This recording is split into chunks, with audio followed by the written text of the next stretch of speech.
Life and How to Survive It, written with Robin Skynner, right, who is a therapist in London. Tell me how you came to write this. No, tell me how you came to know him. Well, in 1975, my first marriage was in trouble. And I realized that this much vaunted English education that I'd had not given all me... the Cambridge time. All that stuff had not given me one single mental tool with which I could deal with the emotional problems I had at that time.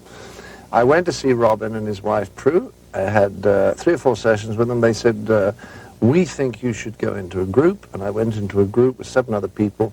I was in that 3.5 years, which is about par for the course. Came out at the end, felt that I got a lot out of it, very grateful to Robin and Prue, and then about a year later I bumped into Robin, and we started to talk, and we saw each other again, and we started to become friends. There was a kind of period of a gear changing, going from a patient to a friend, and finally we became friends, and one day I said to him, let's put some of these ideas of yours, which I'm fascinated with, and want to talk more about with you, Robin, let's put them down on paper. And that was Families and How to Survive Them. Right, which came out about 10 years ago.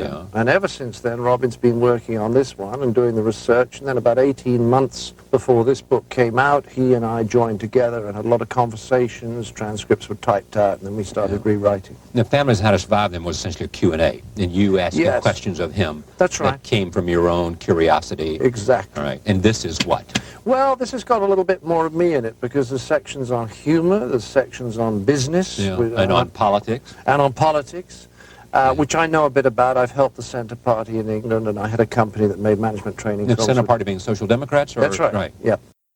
Are we mentally healthy or not? As far as we can make out, about 20% of people really function very well nearly all the time. 20% of people down the bottom are struggling nearly all the time. And then there's 60% of us in the middle, and sometimes we're functioning rather well if we haven't had a row with our partner, or if we've just had a holiday.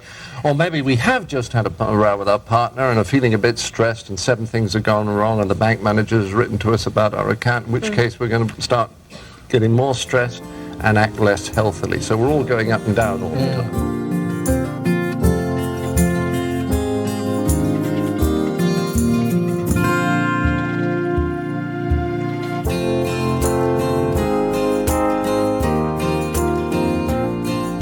Welcome to episode 48 of Life and Life Only, and this is Life and How to Survive It, part 2 of 3. Now, if you haven't heard part 1, which is episode 47 of the podcast, obviously it would be a good idea to do that. So I'm looking at this book, Life and How to Survive It, by Dr. Robin Skynner and John Cleese. And as mentioned in part 1, John Cleese is obviously the more famous of the 2 people there, and he plays a role of an intelligent layman, you might call it, and then Dr. Skynner is a medical professional. They have a background that John Cleese was in therapy for quite a number of years and was in Robin's group therapy classes, which is something they refer to throughout the book. In part 1, I talked about what the book is and some of the background to it. As I said before, this is going to be pretty sprawling because the book is divided into a small number of very, very long sections. But quite handily, they do tell you the shorthand of what they're talking about at the top of each page next to the page number, which does help a great deal. So I'm going to jump straight in. Some of the parts of the book that I read last time were to do with families and also companies. And what they do in this book, they take similar ideas and try to relate them to different contexts. So here they're talking about societies. Now, throughout this, I'm going to be boiling down very long sections of dialogue there. This book is a bit of a monster. So you're only going to be getting the short version of it.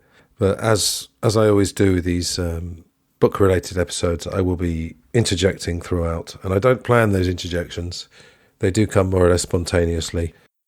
So what they do in the section we're going to be looking at, which is, as I said, related to societies, they come up with the categories, which is chaotic societies, totalitarian societies, and democratic societies.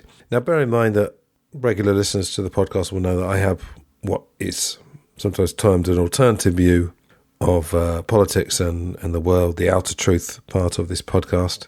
I don't really consider it alternative. I just say that, I've read beyond the very simple version of the news which is given to us in the mainstream. And they're making an assumption here that democracy is all good and totalitarian societies are generally all bad.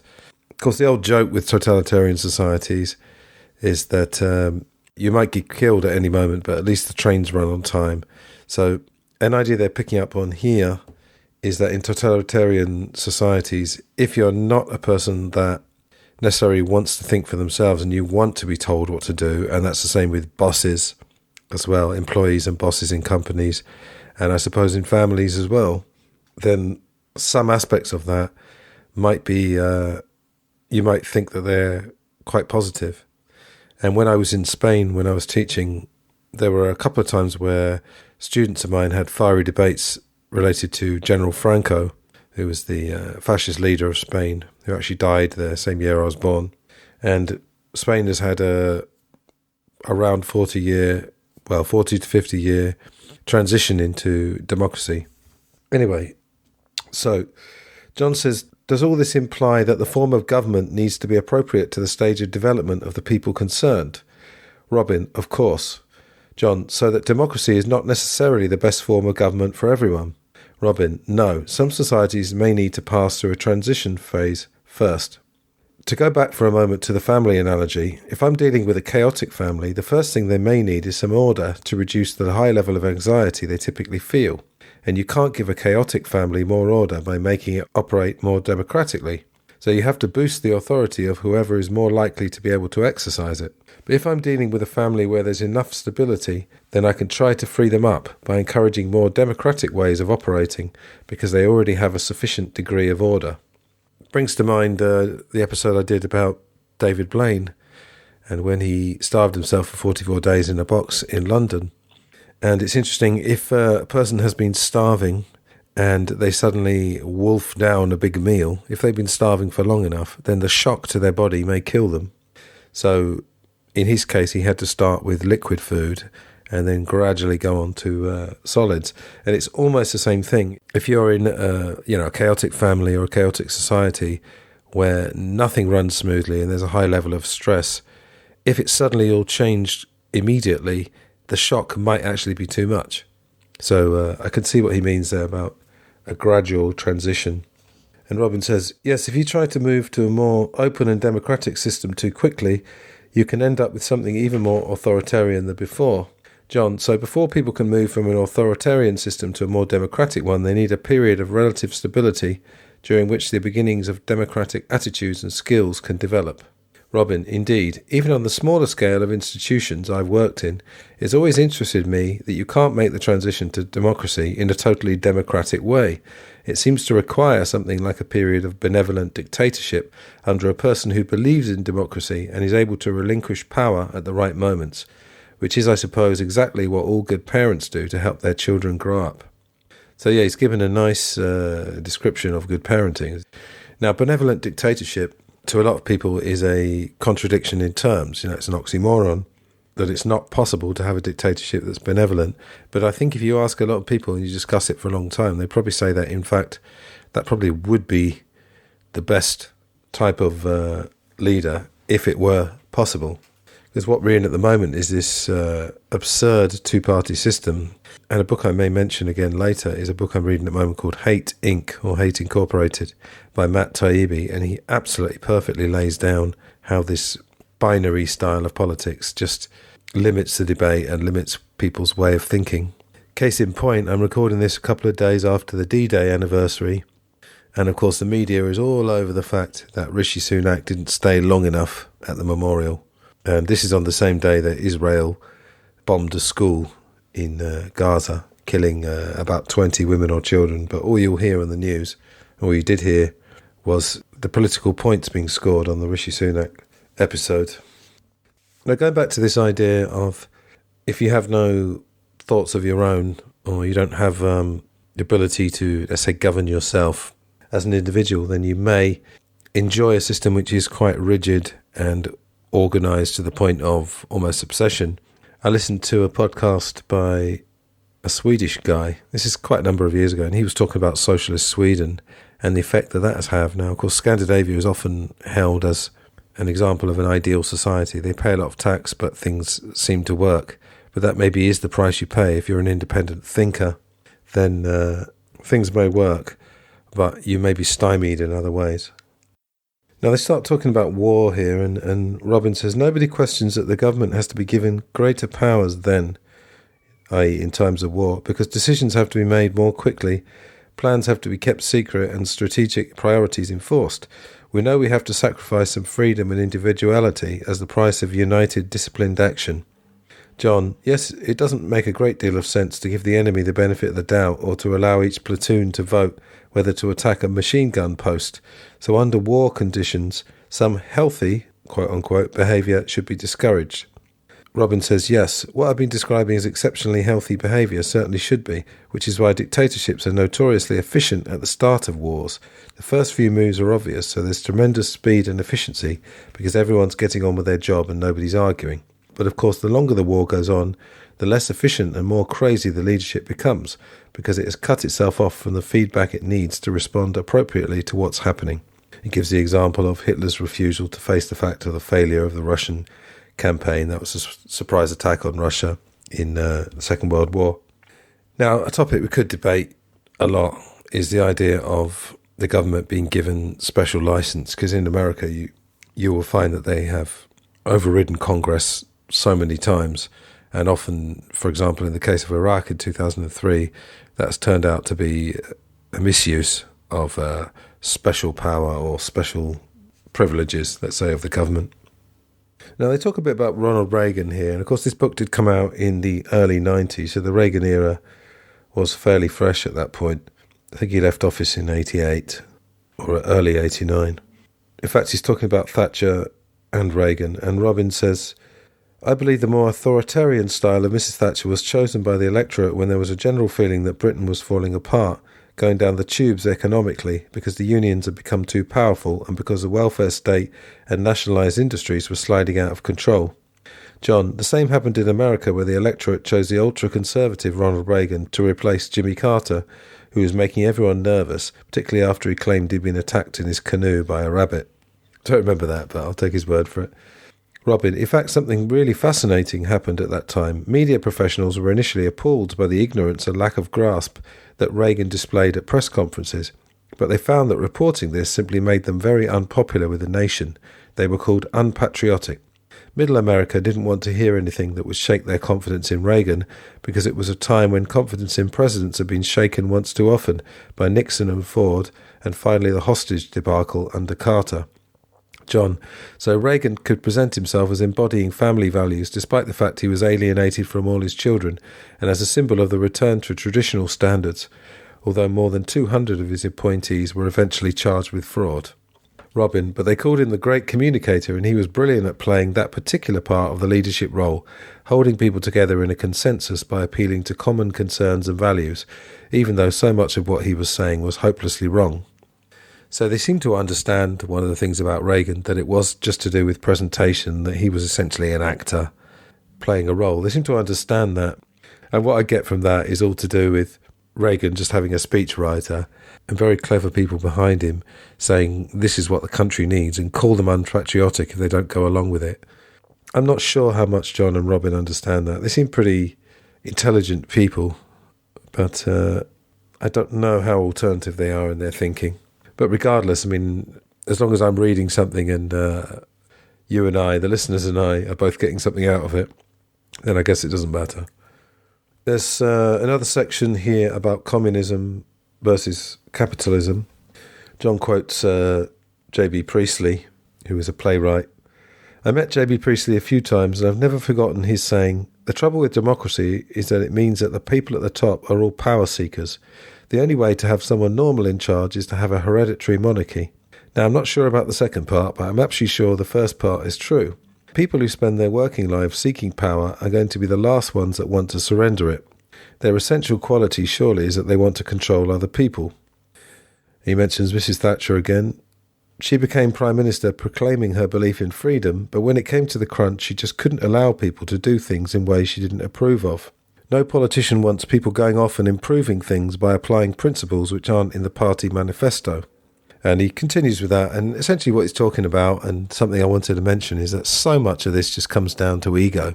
And a lot of mental health is to do with how you control your ego. Now, the ego is important because it's, if you believe Freud, it's almost a mediator between the id and the superego. So it is necessary. But I think the popular term of ego, the way we talk about it, is that someone either has a healthy ego, basically a balanced ego, or they have a very fragile ego, so they're very oversensitive to criticism, or they have an overinflated ego, which means that they simply want to be top dog all the time and they can't really handle a situation where they're not top dog. You obviously find that a lot with famous people, and I don't really blame them for it. It's just if you've been in the public eye and you've had people fawning over you for however long it is, 20, 30, 40 years, it's very, very difficult to remain normal, I believe. As much as I think fame is absurd, I think it's quite interesting to see how people handle it. So what he's talking about here, I actually believe that Margaret Thatcher did believe in what she was talking about. History is not treating her too well, obviously, particularly with liberals. But I remember when she died, which was about 10 years ago, people were in the streets singing Ding Dong, the Witch is Dead, the song from The Wizard of Oz. I wasn't really planning to talk about politics much in this because, although it's an interesting topic, what I'm really looking for to offer you with this book is to look at the things which are pretty universal and how you can improve your mental health. But, you know, that does involve, as you know, with Life and Life Only, it involves inner truth and outer truth. So it is important that you have some skills to deal with what's coming at you, be it news or just the whole business of being out there in the world. They carry on with this and they talk about, John says, it's not just in the world of politics that people who are in charge don't want to surrender their control. At the top of bureaucracies, pressure groups, businesses, trade unions, professional associations and so on, you generally find driving and controlling types, the kind who feel they have to take responsibility for everything because they can't trust anyone else to make decisions or to carry them out. Now this is popularly what's known as a control freak. As someone once put it, a mother spends the first 20 years of her son's life helping him to grow up, and he spends the rest of her life trying to convince her that he has. That's a good line. Robin says, you see, what all these people have in common is this. They don't want to change, so it's much more comfortable to try to change everyone else instead, on the principle that everyone else must be out of step. This is why they are so preoccupied with controlling others. It's because they can't control themselves. John, you mean if they just stood in the middle of other folk without trying to control them, they would start experiencing feelings that they couldn't really cope with, that would make them too uncomfortable? Robin says, yes, that's it. John says, what chance is there of moving towards a healthier society where we can use the intelligence of the whole system? Robin, I believe it is happening, slowly but steadily. Inevitably, it's so gradual that we don't realise it's going on until we look back. It's like watching the grass growing. In my lifetime, tremendous changes have taken place, like the acceptance of greater equality and participation of women, awareness of global issues, of the interconnectedness of human life the whole world over, and of the consequences of pollution and neglect of the balance of nature, to name but a few. You know, I believe we are making progress. Some cynical people would say 2 steps forward and then 2 steps back. I think it's probably 2 steps forward and 1 or 1.5 steps back. I think there's little bits of progress being made, but then we are also regressing at the same time. We're taking good ideas and often just taking them to extremes which actually take us back as a society. John makes a joke here. Really, the only way for society at large is to improve is for everyone to read this book and do exactly what we say, stop trying to control everyone else, and we could all live happily ever after. As I mentioned in part 1, this is not a comedy book, but John is a funny guy and he can't help injecting humour into it.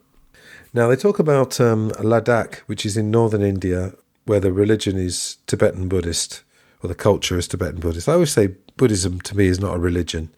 It's what you might call a way of life. But they do worship a god, so technically it is. But when I was in Thailand, I did study quite a bit of Buddhism, and it seems softer might not be the word, gentler than other religions. Anyway, I believe John has some experience. He's been to Ladakh. He's definitely met the Dalai Lama, because they mentioned that earlier in the book. Robin mentions a researcher called Helena Norberg Hodge. She began visiting Ladakh. She said the people were the happiest, most contented ones she had encountered anywhere, and that there probably wasn't another place in the world that could compare with it. Other visitors found the same story, an astonishingly open, cheerful, honest people, smiling, friendly and helpful, who seemed to enjoy life and possess the secret of getting on well with each other. There seemed to be so much laughter and joie de vivre coming from a deep feeling of peace and contentment. So this is always worth looking at. Who are the happiest people and why? Robin continues, this is all despite the fact that there's a clear hierarchy with an aristocracy that's recognised by everyone. John says, yes, but there's no sense of the classes being divided, is there?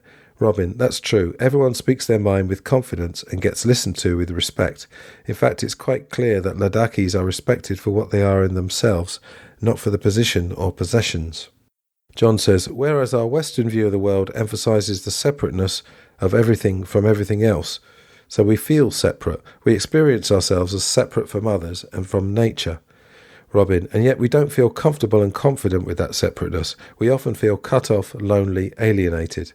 By contrast, Norberg Hodge says she found the Ladakhis less emotionally dependent than we are in industrial society. There's love and friendship, but it's not intense and grasping, not a possession of one person by another. She believes that the reason is that they live in a healthy society that, quote, encourages close social ties and independence, granting each individual a net of unconditional emotional support, and that with this nurturing framework, individuals feel secure enough to become quite free and independent. There's so much research into what makes people happy, and one of the things that they did bring up earlier in the book, and I believe I read it in part 1, was to do with feeling that you're part of something bigger than you. And that's why I've mentioned a few times about looking up at the cosmos and realising how incredibly small we are. The other thing is being part of a community. And I think there have been so many studies done on this that you can only deny science for so long. Now, one of the aspects of life and about history that is often debated is whether hunter-gatherer tribes were healthier than our modern societies. We live in a world where people are often seeking to have what they believe confirmed. But if you're interested in that kind of thing, then Chris Ryan on the podcast Tangentially Speaking talks a lot about that. And he wrote a book called Civilized to Death, which I highly recommend. I think I mentioned it. I even dedicated an episode of Life and Life Only to Chris. And we've had a little bit of email contact. So Robin says, anthropologists have shown very clearly that primitive life, that's primitive in inverted commas, is often much more healthy, judged by the principles of health we've been talking about, than our own. For instance, Turnbull says, in terms of a conscious dedication to human relationships that are both affective and effective, the primitive is ahead of us all the way. From earliest childhood throughout every stage of life, this social know-how and understanding is passed on to everyone in a practical way through continual social training. Almost everything that happens, formal education, social events, work, games, and of course rituals, contribute something towards this understanding. Turnbull cites a children's game played in a very cooperative tribe called the Mbuti, who live in northeastern Zaire. A number of children will climb a young springy tree until enough of them are at the top for their weight to bend it over, so they're quite near the ground again. Now, the point of the game is for everyone to let go simultaneously and drop to the ground together. If one of them hangs on too long, they'll get tossed up by the tree into the air, a mistake they won't be keen to repeat. In this case, people grasp the need to play their part, and they learn how to play it in the most effective way so that everyone benefits, including themselves. By contrast, in the West, we do almost nothing to bring about this social consciousness and understanding of society as a whole, or to develop competence in fulfilling our part in it and a sense of responsibility about our doing so. And I'm reminded I did some acting training. I went to drama school for a year in my 20s. And one of the exercises we did, which was fantastic, was you had to fall backwards and trust that your comrades, the people in your group, were going to catch you. And it sounds so simple because you think, well, you know, it would be a pretty bad set of people if they just let me fall and my head crash onto a hard floor. But it still takes a little bit of doing. And it was all to do with the fact that when you act, you have to trust. There has to be a bond and a rapport, which you generally get just by rehearsing. Actors have a fairly keen sense of that. And, you know, there is a certain trust that you need to have in, some people just call it the universe, some people call it God. Some people might call it the government or whatever it is, but I look more at some kind of unseen force, or just faith in yourself, ultimately, that if you take a risk, either it will work out well, or if it doesn't work out well, you'll be able to recover from it. But it's better to take the risk than just roll a 3, as they say. You roll the dice, you could roll a 0 or a 6, or you could roll a 3. I've always been of the opinion, and it might be just my personality, that you need to risk and you need to go for it.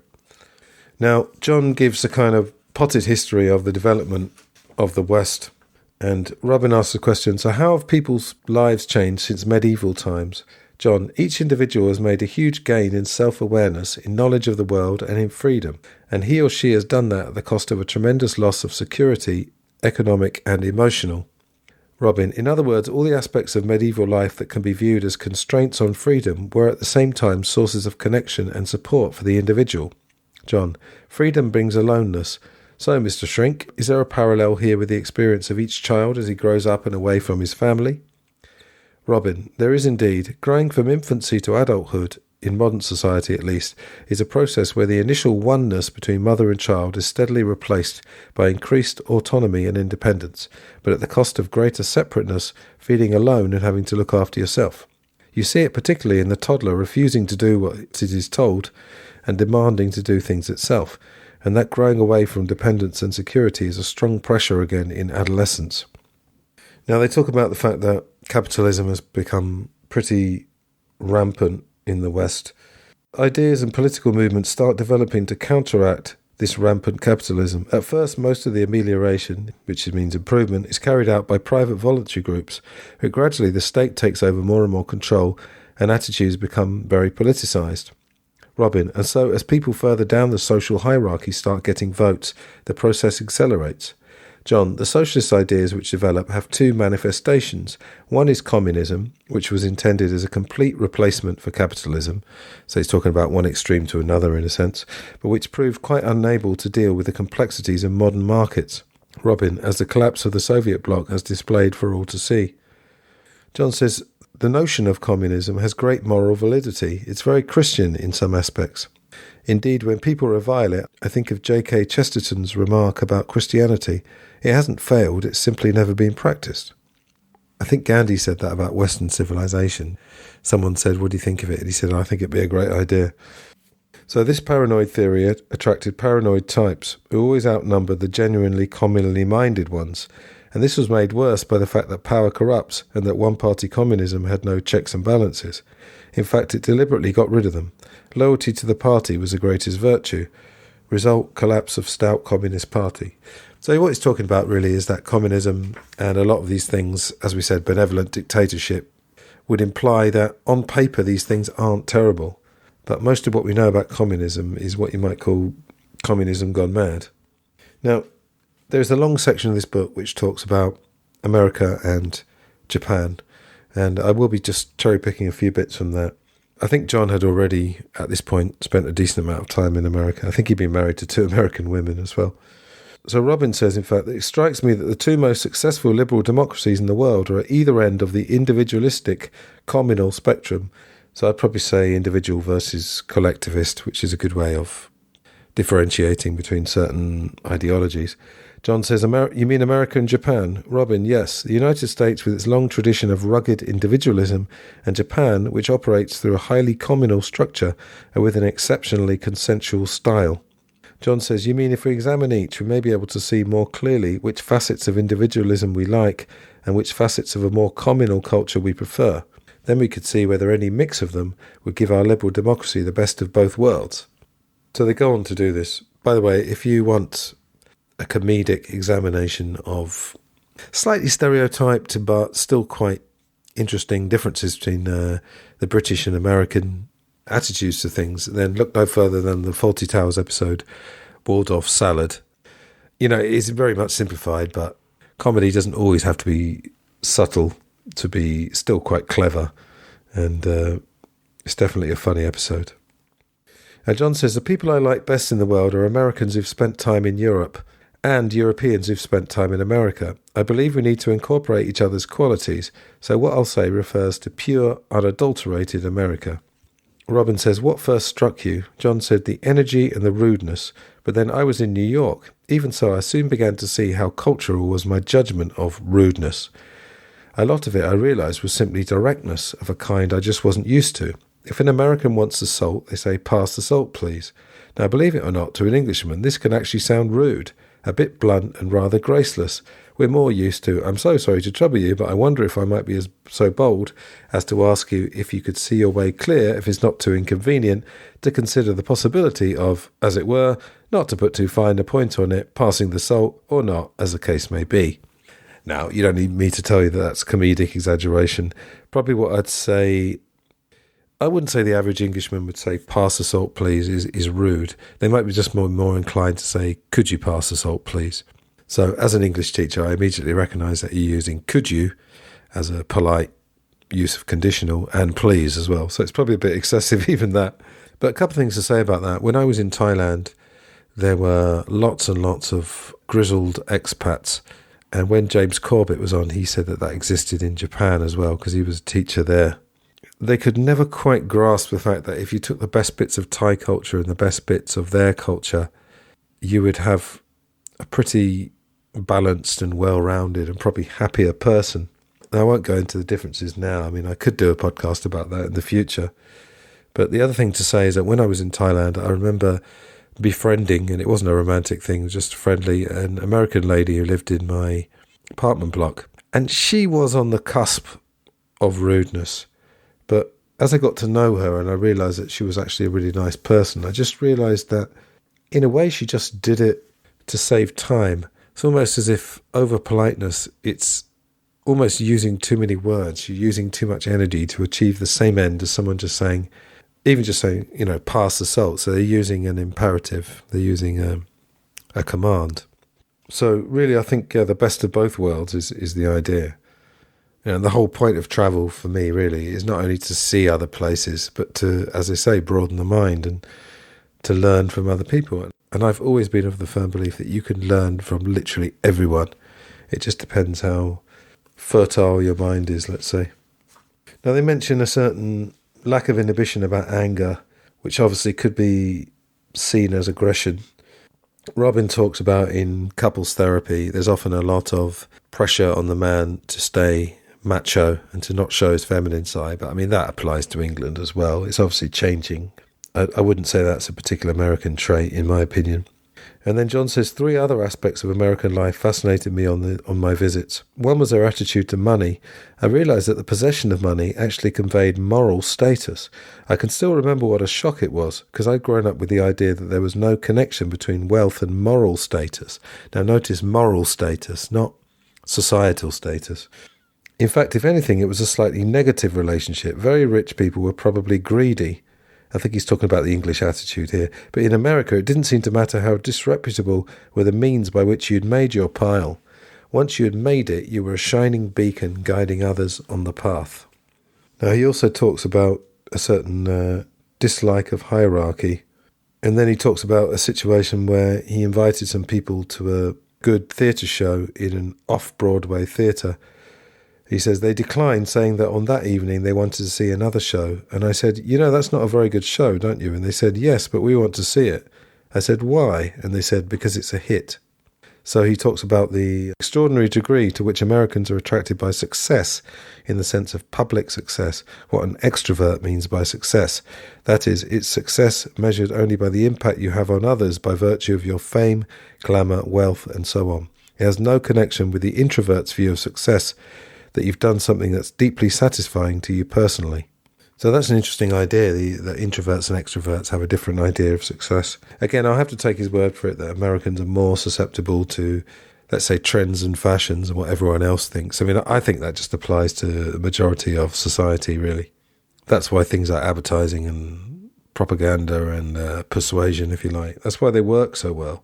Not only because a lot of money is spent on them, but because I think the public is fairly used to being conditioned, but I don't think people think enough about propaganda. Now, if you're listening to this podcast, you probably are a person that thinks about propaganda and how you might guard against it, let's say, and not be influenced by it so much. Right, in part one, you may have noticed that I often like to get to the bit where they sum things up, and it doesn't mean that the rest of it is not worth reading. As I said before, I'm not here, and I've said many times, I'm not here to give you just a substitute to reading the whole book. I recommend this book highly. But Robin says, to sum up, you see the salient features of America as a great energy released by lack of social inhibition, which can overbalance into excessive aggression, a moral dimension to the possession of wealth, an excessive regard for success, especially visible success, which has led to insane attitudes about the importance of winning, and also a refusal to see the downside of situations, even when it's necessary to do so. That's a bit I didn't read. So Americans are, again, just generalising, very positive, it seems. And the culture at large, I think, embraces this positivity. I could go on a tangent and say that's because, in my view, Americans are part of an empire, just as we had a British Empire, and the citizens have to be continually told by their overlords that they live in the best country. The other things, a simplicity which is attractive and which generates enthusiasm, but which can degenerate into literal-mindedness and intolerance. John says, I have nothing more to teach you about the art of summing up. So as regards Japan, I mean, this book was written 30 years ago, as we know, and I have no idea really what changes Japan has gone through. So I would probably take, if you actually read the book, I'd probably take it with a bit of pinch of salt. But let's just read a little bit about Japan. So Robin says, Japan's an astonishingly law-abiding society. It's very safe. There are over 100 times as many armed robberies in the United States as in Japan, and 30 times as many in Britain. John, but isn't organised crime rife? Robin, they have a well-developed mafia, or yakuza as they're called, but it's as though the government accepts it as the price for restricting and controlling unorganised crime. It reflects a practice going back to the shoguns, who gave responsibility for keeping order on the road between Kyoto and Tokyo to the organisations that maintained gambling and prostitution along it. Nowadays, the unwritten rules of the system enable the 100,000 yakuza gangsters to run protection rackets, prostitution and similar illegal businesses, provided they don't carry guns or deal in narcotics. They don't even bother to hide their identity. They openly maintain offices and publish company brochures. John, so the Japanese bring crime within the system. They socialise it. Robin, exactly, but I really need to emphasise how much the cooperative nature of Japanese society reduces the impulse to commit crime. For example, at airports, no one guards their belongings at the baggage claim. There I was, clutching my hand luggage for dear life and keeping a foot on my duty-free, while the belongings of my fellow travellers were scattered on their trolleys all over the hall, with nobody keeping an eye on anything. They then talk about the police, and Robin says the tradition is benevolent authoritarianism. There's no doubt about their great power, but they exercise it leniently and display a friendly and helpful attitude. And the same thing I was actually thinking is what John just says, a bit like the old archetype of the British bobby. If you watch any old British films, you'll see what they call a bobby. It's because the founder of the police force was called Robert Peel. He's got his hands behind his back, he's armed with a truncheon that he'll only use in extreme circumstances and a whistle that he can blow to attract attention. I like the term unorganised crime, so I don't think Robin and John are naive about what probably goes on in society. But yeah, very interesting. So it's a kind of, as I said, there is organised crime in Japan, but it fits quite neatly into society. And Douglas Valentine, who was a guest on Life and Life Only previously, he wrote a book called The CIA's Organised Crime, and I listened to the audiobook twice. It was so good. And he talks about how in America as well, they're aware of organised crime and there's a place that it fits, and perhaps if it oversteps a mark, then there will be a big bust. And I think films like Goodfellas probably were fairly accurate in that, showing how the organised crime, as I said, fits into society and how it interacts with other power centres. Okay, continuing with Japan. The Japanese live their lives, this is Robin, by properly discharging their obligations, both in a trivial sense. They spend an unconscionable amount of time and energy repaying every favour they've received, and in the important sense that they do not rest until they have carried out all their major responsibilities. John, take an extreme example, love. In the West, we see the essence of pure love in being that it has no strings attached. Ultimately, we want to be loved for ourselves, rather than for what we do. What would the Japanese make of that? Robin, they would find it unimaginable because they feel that love is a network of obligations. That's why the bit in the American Declaration of Independence about the right to the pursuit of happiness is incomprehensible to them. John, but does this mean that they don't really experience obligations as burdensome? Robin, I know it's very hard for us to empathise with, because in the West we experience discipline initially as a series of rules imposed on children by society, originally through their parents. So we think of discipline as frustrating children's natural tendencies, and we expect this to lead to anger, which then has to be kept in check by more social sanctions. Whereas the Japanese view things more positively. They think of human nature, or at least Japanese nature, as basically good and well-intentioned. So they assume that people will do the decent, socially responsible thing if they're left to themselves, unless something has gone wrong with the machinery. Their view of human psychology is Eastern. They view the mind, the emotions and the body as equally important, equally capable of being responsible, and each with their own different form of intelligence. John says, so the intellect does not have to act like a dictator to ensure good behaviour. Robin, that's right. Therefore, the important thing for the Japanese is to coordinate these different parts of the self, not to have one part imposing rigid control and frog-marching the other parts around. Now, they do make a comment here, which I'd certainly be interested in if I've got any Japanese listeners who have a good grasp of English to tell me if this is true or not. Robin says, think of a Japanese individual's relationship to their group. All the emphasis is on harmony. They say and truly believe the nail that sticks up must be knocked down. Now, this is the bit that maybe is a bit questionable. John says, so there's simply no room in Japanese society for a separate individual with views of his or her own. Robin, not really. Japanese are not expected to take their cue from an inner voice, because such a voice would imply that they hold moral principles different from those of the group to which they belong. So it's no surprise that the great theme of Japanese films is of somebody's personal desire being sacrificed in the service of some greater cause. Now, I do wonder, whether that idea actually does make them happier, of feeling like there is a cause. Going back to what we were saying earlier about something greater than yourself, maybe a cause or some sort of responsibility in society that might make you more content. I have to think about that a bit more. That just came off the top of my head. Right, something I did mention a bit earlier about a mixture, taking the best of different societies. John says, we both suspect, don't we, that America would be stronger if it could find more cooperative and less compulsively competitive behaviours, and that Japan would benefit from more individual creativity and a greater openness to quote-unquote foreign values. Robin, agreed. So let's talk about the sort of mixture that might work best. Obviously it will be different for each country, an acceptable compromise for that particular culture, more communal for the Swedes, more individualistic for the Italians. And what do we as Brits like about communal cultures? John, well, I'm drawn towards the very positive sense of connection which people experience between one another in such a society. This brings involvement, both in the sense that a person offers support and service to others in the community, and also because he or she can enjoy receiving the same in return. And that's attractive, this feeling of give and take, of mutual cooperation. Also, I sense we'd feel better about our society if we had less out-groups within it, people excluded from any real participation in the way it runs. But I can see it would also bring much greater demands on us, which might not be so enjoyable. Robin, yes, but remember that in a communal society, such demands might be experienced as much less difficult.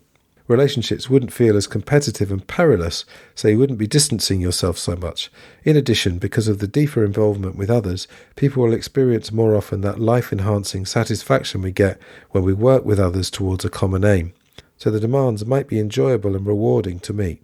That's certainly been my experience when engaged in worthwhile joint ventures with others, however much I initially resist giving up my freedom to follow my own inclinations.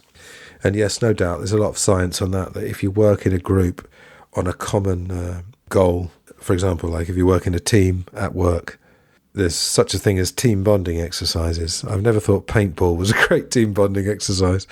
I think that's more likely that you're going to target the person that irritates you at work and try and shoot them with a paintball. But I think things like, it could be kayaking or mountain climbing when you have to help each other, or just making things. Cooking is one of the things that is often done. Companies will go to a kitchen and work together to create food and then eat it all together. So no doubt that is a healthy thing. Inevitably there's going to be problems here and there, too many cooks spoiling the broth, so to speak. I think in the hands of a skilled organizer, that could work really well. Now, what they do a bit later is Robin and John do a kind of role play, and I think they taped it. And Robin is playing the role of the developed country, and John is playing the role of the developing country. And this relates to imperialism. I feel like actually this part of the three-parter I'm doing, it seems to be quite political, doesn't it? Didn't quite plan it that way, but when you're picking bits from a vast book, as I said, sometimes you take a bit that takes your fancy. So Robin says the imperial powers justified their conquests and their right to rule their colonial possessions by persuading themselves that they were completely superior in knowledge, values and virtue, more civilized, and therefore had the duty to manage and educate the colonial peoples. In other words, they saw themselves in a parental role and the indigenous folk in a child role.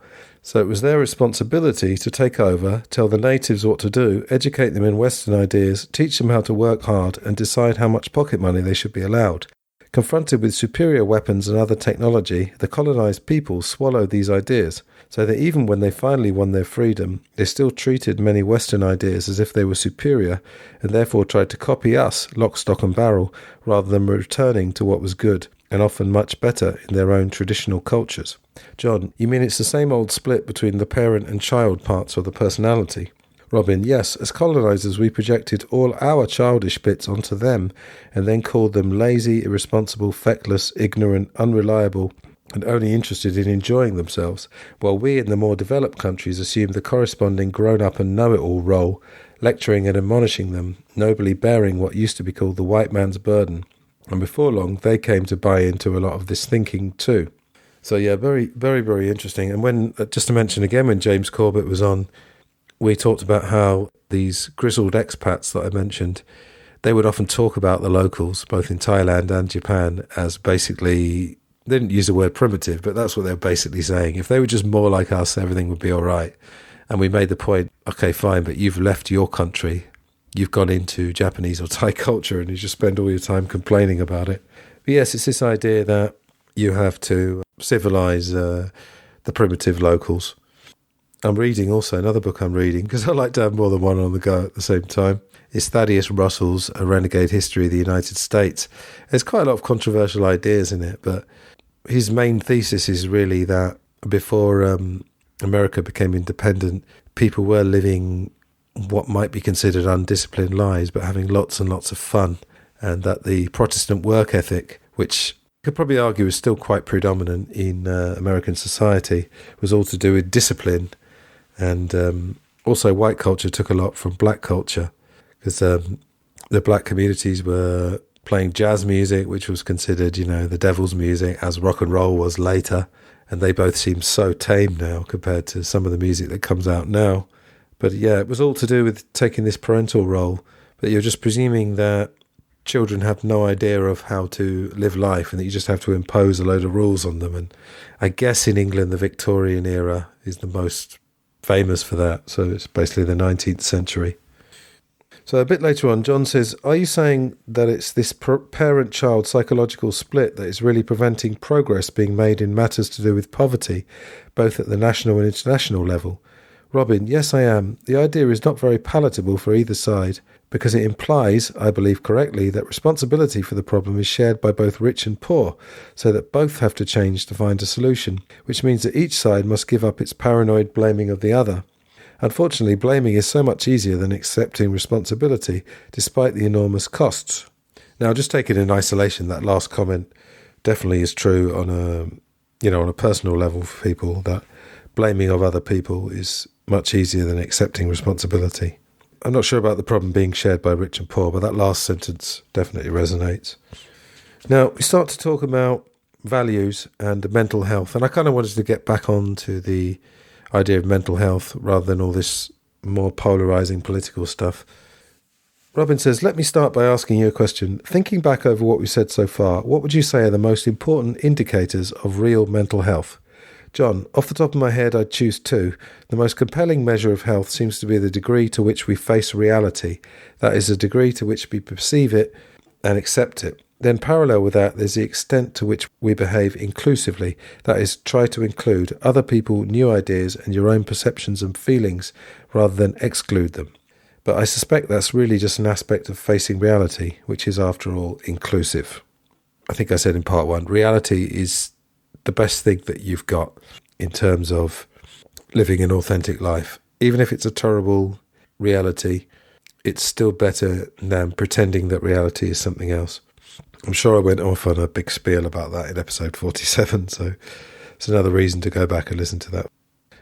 Robin said, the problem comes when we move from ordinary maps to our famous mental maps. I think a mental map is really to do with your construction of reality, which may be flawed, reflecting all your prejudices. So when we're looking at facing reality, we're not only looking at facing necessarily, let's say, the harsh realities of your own life, so your deficiencies and some of the things that are not great in your life, but also trying to be as realistic as possible about the world itself. The way you do that, I think, is by thinking about it, meditating on it. And when I say meditating, I'm talking about as in deep thinking, not the other type of meditation. And trying to look at opposing viewpoints as well. I really think that is the key to having a rounded view of the world. Robin says, we must have these mental maps because we couldn't operate in the world without them. We wouldn't know what to do because there are guides to how the world works and how we work and how we relate to the world. And of course there are abstractions in the same way. They're never comprehensive and sometimes parts of them are wrong. They're not reality.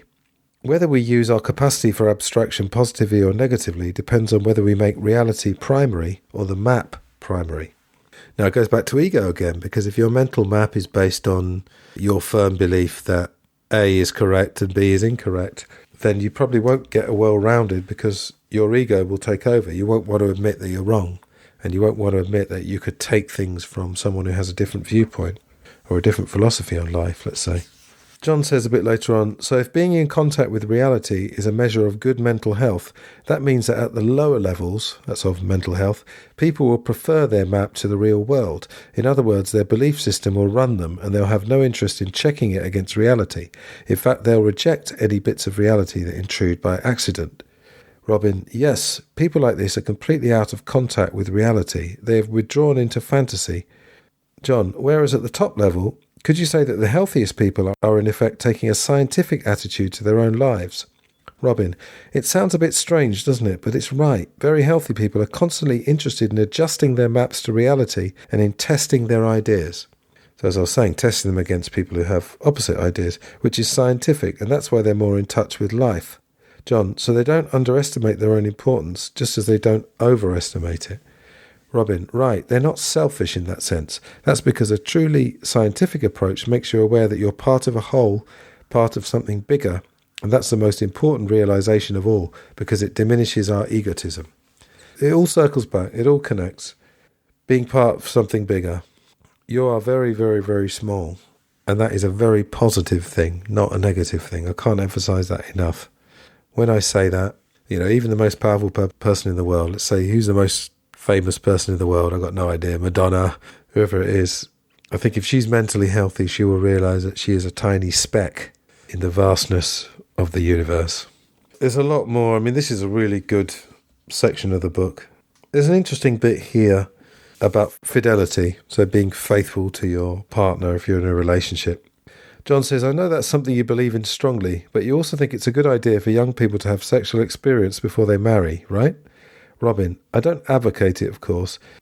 It has to be each person's own decision and responsibility. But yes, my experience of treating couple relationships does suggest that people are more likely to be fully committed and develop increasingly enjoyable sexual relationships after they marry if they've had a chance earlier to have other sexual relationships.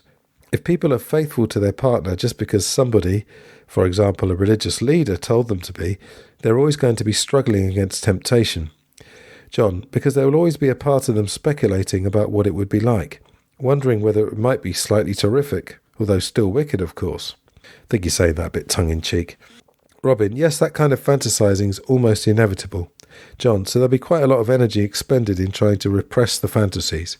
That might seem a bit random, that what I've just read there, but again, it's about reality and fantasy. If you decide that you could only have one sexual partner in your whole life, and that you can't live together or get to know each other physically before you get married, okay, fine, if that's your belief, if that's what you've grown up with, and it could have a religious angle or not. But then, as he says, you're going to have fantasies. You're not going to be living in reality. Whereas if you have a certain number of sexual partners and you have experience with your partner before you get married, just in my personal opinion, that's more healthy. It's almost like you've got it out of your system. Otherwise, you're just going to be fantasizing. So again, it does come back to reality. John says, you'll be faithful to your partner because you really want to be. Robin, you won't waste much time imagining affairs because you're permanently cured of the idea that they're fun. So they were talking about if you have an affair and how stressful it is to actually be seeing two people at the same time.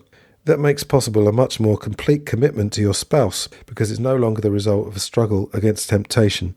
It's based on real understanding. So you can now let yourself go sexually with your partner without worrying that you might be opening a Pandora's box. Right.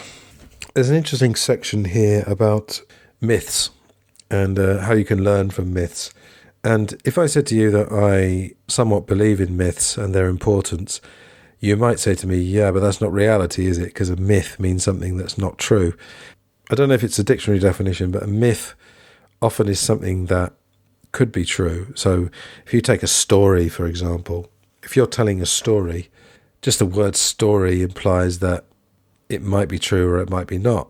If you believe the news, they call them stories, right? Some of them are true, some of them are totally based on evidence, some of them are stories. You know, they're narratives, and humans love narratives. We've been telling each other stories for years.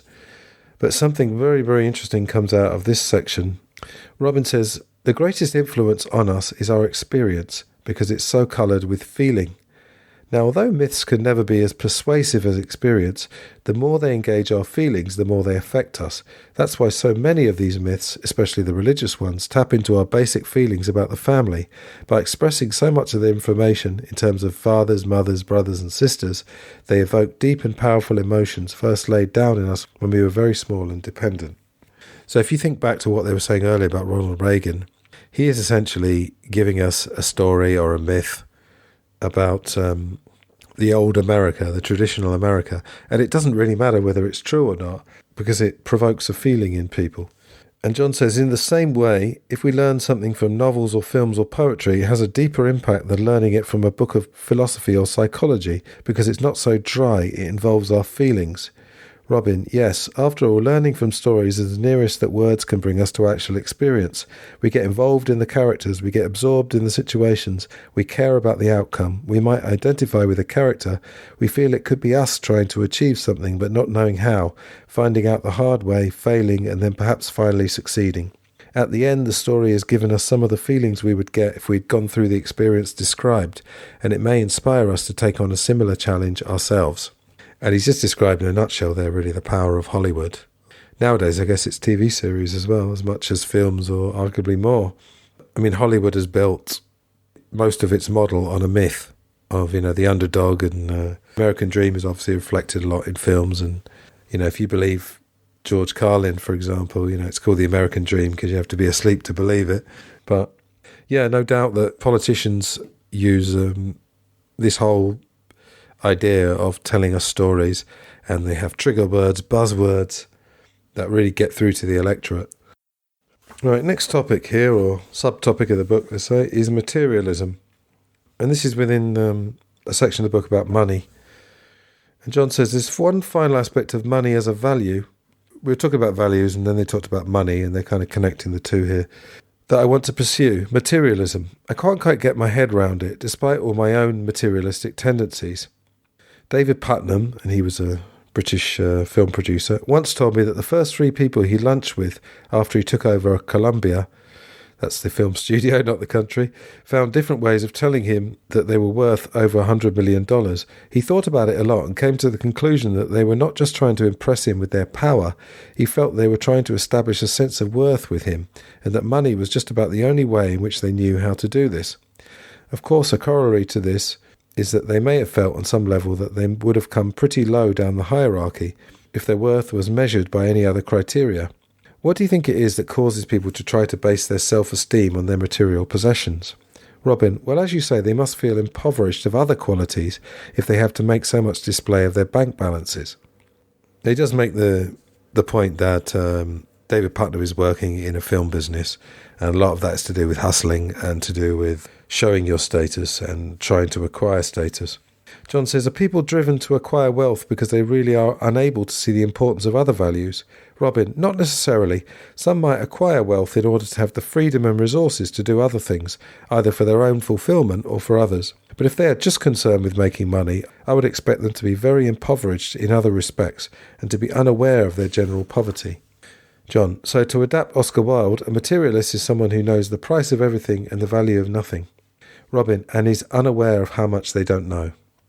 John, so would you say that materialism is a species of the narrow literal-mindedness that characterises a less healthy approach to interpreting values? Robin, yes, I would. A limited view where you don't see the wood, just the trees.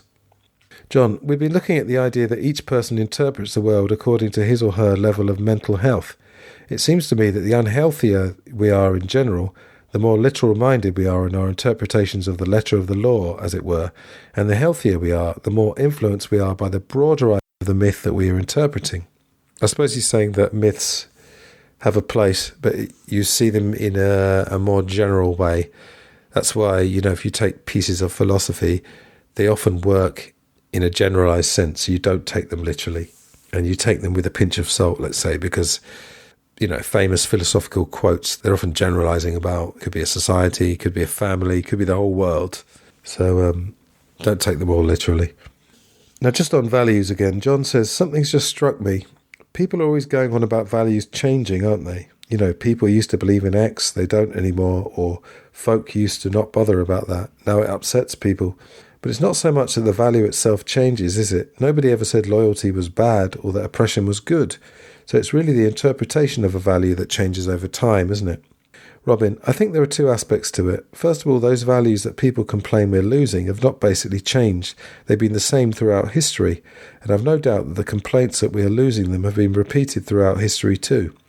But the second point is that there are swings in the degree of respect we have for them and in how narrow and literal or how broad and subtle our understanding of them is at any given time. It corresponds to the swings in society between attitudes which emphasise a more narrow, selfish and short-term approach to life and the more inclusive traditional values which look at society as a whole and consider the welfare of all classes and of future generations. Now, one point he made there about have we always complained about life going too fast or we don't have time for people, and I would probably say yes, because I may have mentioned this before in a previous podcast, but possibly not. On the 100th anniversary of the sinking of the Titanic, and you will remember I have done a podcast series on the Titanic, my girlfriend at the time got me some original papers. I think they were copies of original papers. So I was able to read about 1912, and of course I didn't just want to read about the Titanic. I was very fascinated to just read a typical newspaper from 1912, and I've actually read one of them cover to cover. And a few things struck me, but one of them was that there were references to the pace of the modern world. So I think I can answer that question. I wonder if, obviously, there weren't newspapers in 100 BC or whatever, but I'm pretty sure if you could be a fly on the wall and go back there and just at least listen to what people are talking about, there probably were people talking about how, in 200 BC or 150 BC, when I was a lad, we cared about each other, and now we don't. So I think undoubtedly changes are real, but I think they're degrees, and you probably would find that people in history are probably complaining about the same things. Right, I think we're just going to look at one more section of the book in this part, in episode 48. This is related to religion and to levels of mental health. Again, this is a very, very long section, and essentially John posits the idea that the least mentally healthy people would probably see God as an all-powerful force that is to be feared, and I would add probably putting the responsibility of their lives onto God, because this is what people do who are not religious.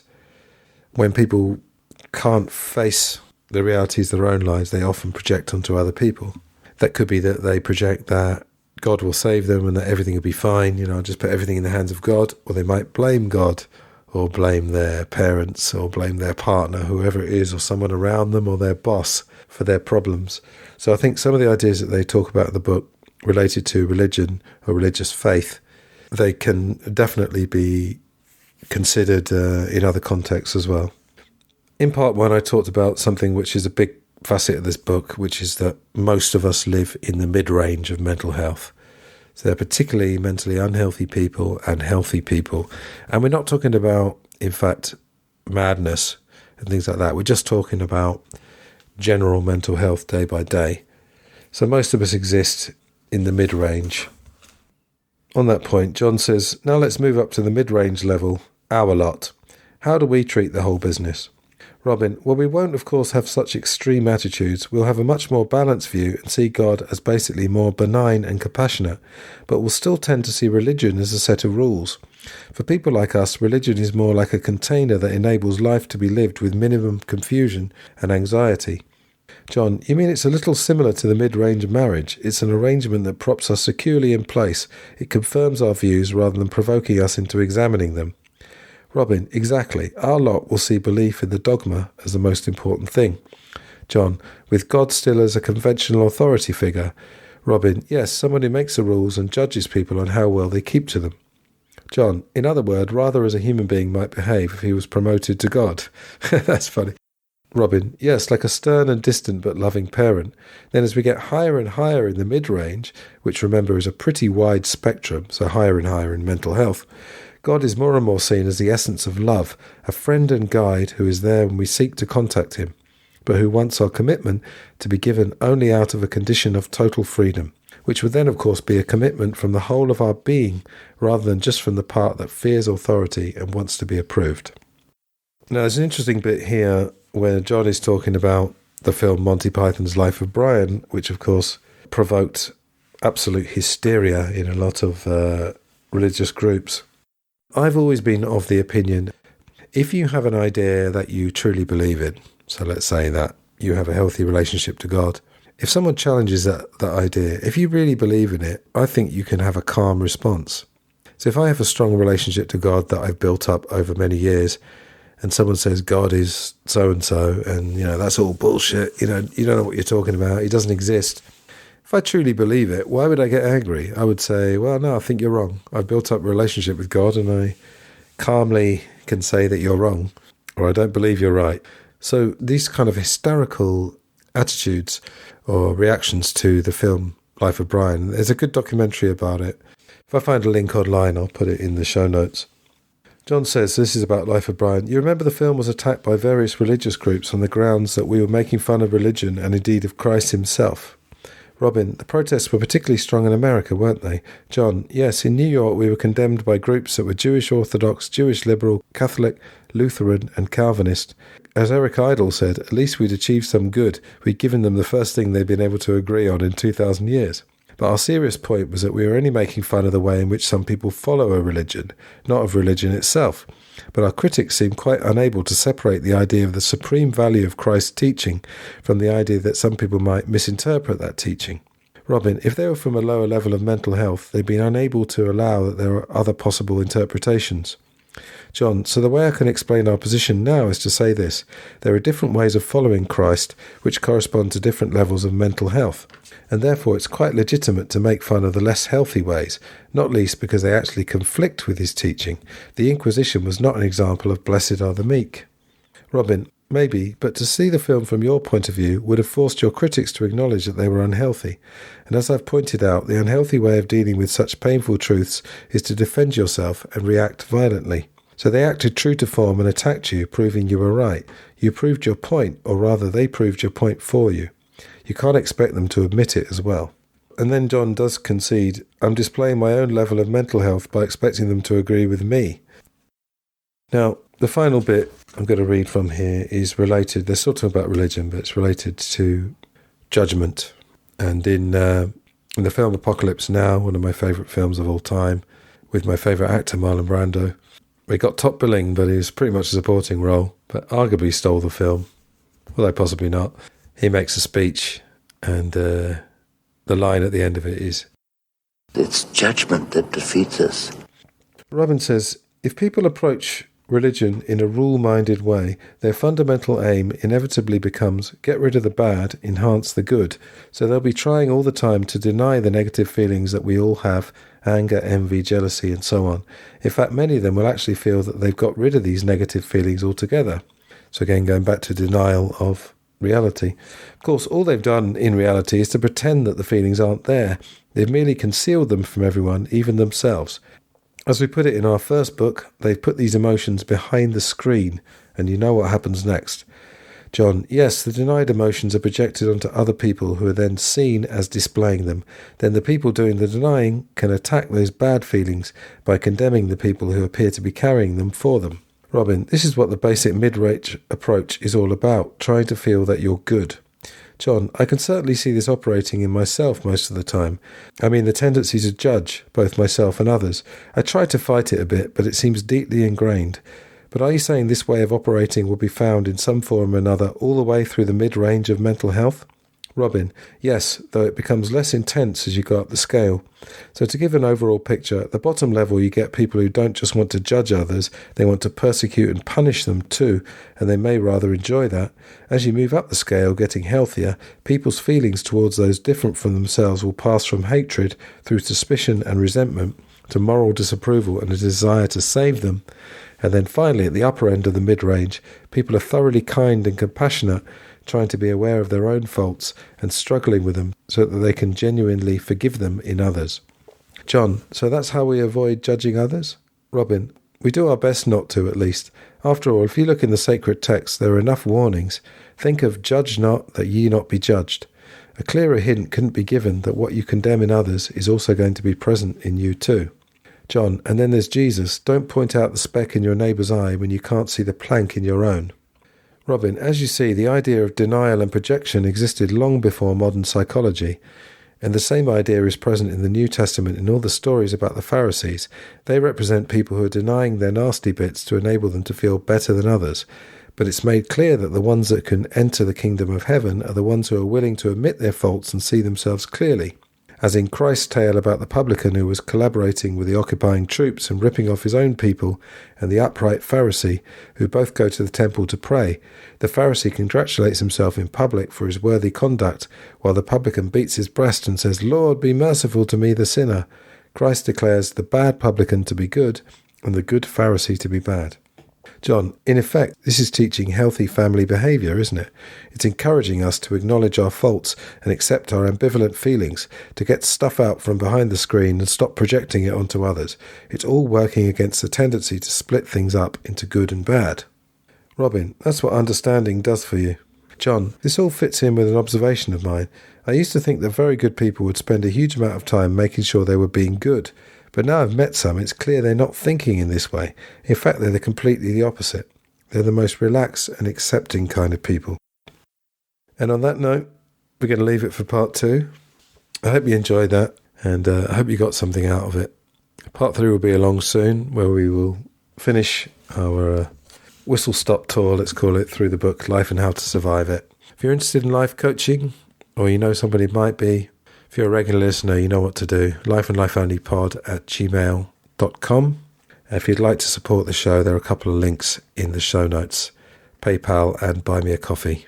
So as ever, thank you very much for listening, and I'll see you soon for episode 49, closing in on that half century. And I've got episode 50 planned, very much to do with people and how they are dealing with the world and giving an idea of their perception of reality. I'll tell you more, providing I go along with that idea later on. So, see you soon, all the best, and goodbye.